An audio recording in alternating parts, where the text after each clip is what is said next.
Genèse chapitre 31.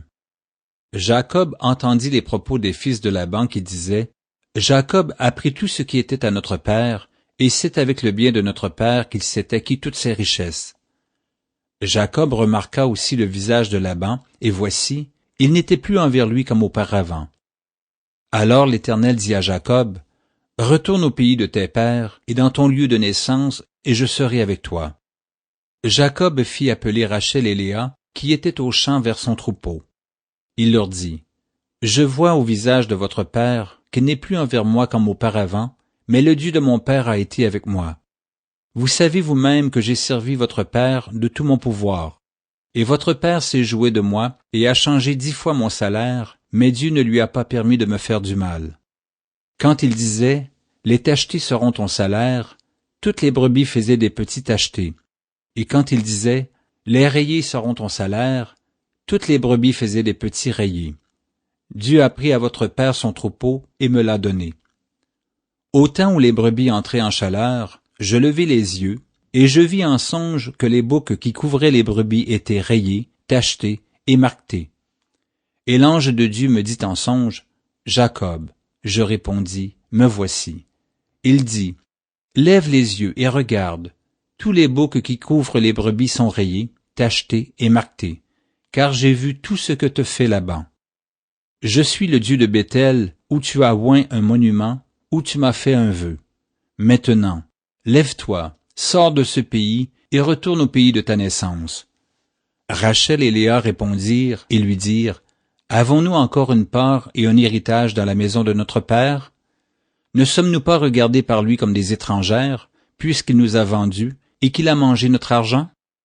Toute la richesse que Dieu a ôtée à notre père appartient à nous et à nos enfants.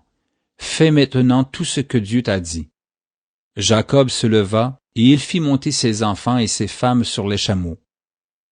Il emmena tout son troupeau et tous les biens qu'il possédait, le troupeau qui lui appartenait, qu'il avait acquis à Padan Aram, et il s'en alla vers Isaac son père, au pays de Canaan. Tandis que Laban était allé tondre ses brebis, Rachel déroba les téraphimes de son père, et Jacob trompa Laban l'araméen, en ne l'avertissant pas de sa fuite. Il s'enfuit avec tout ce qui lui appartenait, il se leva, traversa le fleuve et se dirigea vers la montagne de Galaad. Le 3e jour, on annonça à Laban que Jacob s'était enfui. Il prit avec lui ses frères, le poursuivit 7 journées de marche et l'atteignit à la montagne de Galaad. Mais Dieu apparut la nuit en songe à Laban l'araméen et lui dit, « Garde-toi de parler à Jacob, ni en bien, ni en mal. » Laban atteignit donc Jacob. Jacob avait dressé sa tente sur la montagne, Laban dressa aussi la sienne avec ses frères sur la montagne de Galaad. Alors Laban dit à Jacob, « Qu'as-tu fait? Pourquoi m'as-tu trompé et emmènes-tu mes filles comme des captives par l'épée? Pourquoi as-tu pris la fuite en cachette? M'as-tu trompé et ne m'as-tu point averti? Je t'aurais laissé partir au milieu des réjouissances et des chants, au son du tambourin et de la harpe. Tu ne m'as pas permis d'embrasser mes fils et mes filles. C'est en insensé que tu as agi. Ma main est assez forte pour vous faire du mal, mais le Dieu de votre père m'a dit hier, « Garde-toi de parler à Jacob, ni en bien, ni en mal. » Maintenant que tu es parti parce que tu languissais après la maison de ton père, pourquoi as-tu dérobé mes dieux? Jacob répondit et dit à Laban, « J'avais de la crainte à la pensée que tu m'enlèverais peut-être tes filles. Mais périsse celui auprès duquel tu trouveras tes dieux. En présence de nos frères, examine ce qui t'appartient chez moi et prends-le. » Jacob ne savait pas que Rachel les eût dérobés.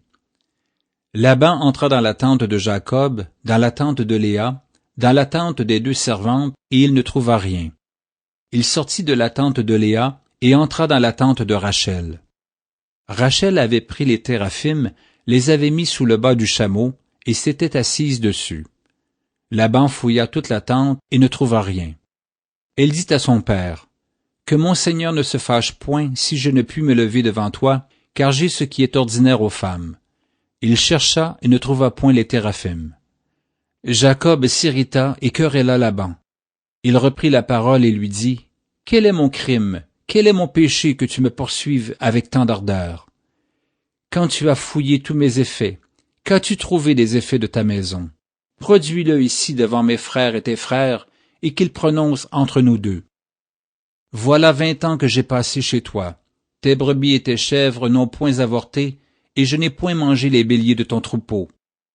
Je ne t'ai point rapporté de bêtes déchirées. J'en ai payé le dommage. Tu me redemandais ce qu'on me volait de jour et ce qu'on me volait de nuit. La chaleur me dévorait pendant le jour, et le froid pendant la nuit, et le sommeil fuyait de mes yeux. Voilà 20 ans que j'ai passé dans ta maison. Je t'ai servi 14 ans pour tes 2 filles, et 6 ans pour ton troupeau, et tu as changé 10 fois mon salaire. Si je n'eusse pas eu pour moi le Dieu de mon père, le Dieu d'Abraham, celui que craint Isaac, tu m'aurais maintenant renvoyé à vide. Dieu a vu ma souffrance et le travail de mes mains, et hier il a prononcé son jugement.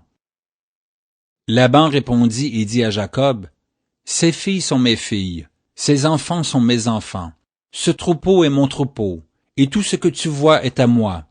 Et que puis-je faire aujourd'hui pour mes filles, ou pour leurs enfants qu'elles ont mis au monde? Viens, faisons alliance, moi et toi, et que cela serve de témoignage entre moi et toi. » Jacob prit une pierre, et il l'adressa pour monument. Jacob dit à ses frères, « Ramassez des pierres. » Ils prirent des pierres, et firent un monceau, et ils mangèrent là sur le monceau.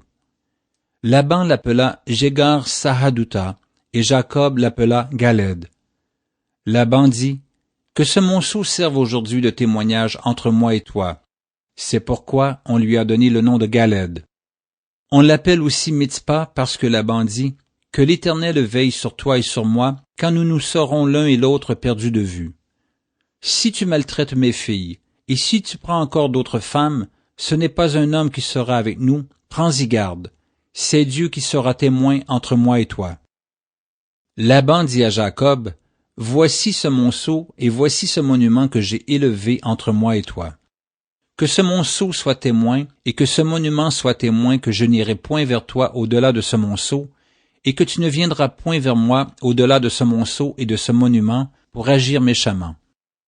Que le Dieu d'Abraham et de Nachor, que le Dieu de leur père soit juge entre nous. » Jacob jura par celui que craignait Isaac. Jacob offrit un sacrifice sur la montagne, et il invita ses frères à manger. Ils mangèrent donc et passèrent la nuit sur la montagne. Laban se leva de bon matin, baisa ses fils et ses filles, et les bénit. Ensuite, il partit pour retourner dans sa demeure.